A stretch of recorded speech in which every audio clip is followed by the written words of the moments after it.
has the competition been treating you this weekend? Look, it's a crazy one here today at this Beer and Barbecue Roadshow. I tell you, six categories in 5 hours is massive. It's the first time our team's competed in that many categories in such a short period. So it's a bit of a stressful day, but yeah, like we said, we're all focused on the pork now. So I mean, it's probably one of the big categories, along with the brisket. It's what barbecue's famous for out there. So today, I guess we chose to use the whole Boston butt when we look at the pork. So, you know, when we're cooking pork category, we're generally just cooking the shoulder. So cooking that whole Boston butt gives us the opportunity to use different cuts. We end up using what they call the money muscle. We end up using some parts of the bark and also some pulled and chopped meats. And generally with our pork, I mean, the key thing for us is that we really focus on getting really good quality pork. So we choose to use local pork from Goondiwindi. It's from Barradale.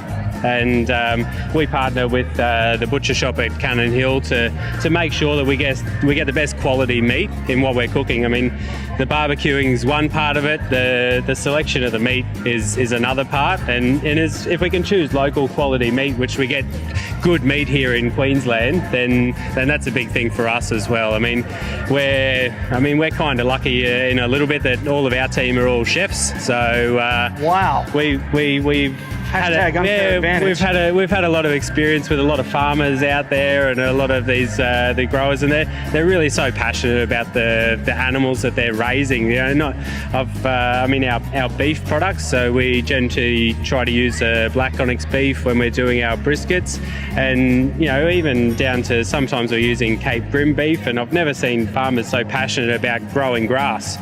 You know, if they get good quality grass, then they get good quality cows and then good quality meat. So there's a lot of selection that we go through as to the quality of meat that we choose. And then I guess with the pork that we're handing in at the moment, we go from beginning to end, selecting the meat, partnering with the right butcher, making all of our own rubs and sauces that we choose. So the pork category, we're cooking 2 different butts. So one primarily at a lower temperature for our money muscle, and then one a bit higher for our pulled meats. And we use different rubs and different sauces for each component and things as well. So a lot going on, and I hope the judges love it.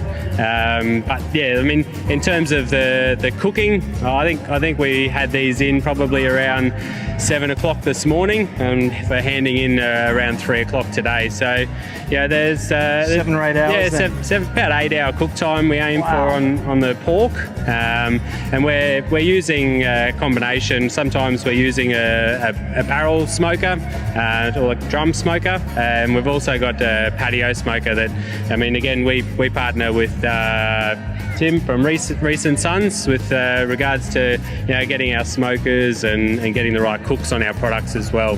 Wow, man, there's so much information to unpack. Yeah. The first thing that I want to ask, that I'm sure that the viewers are asking themselves, did you just say you're eating the butt and that the butt comes from the shoulder? It's probably the most confusing things when you come and you talk about pork shoulder and they call it a Boston butt.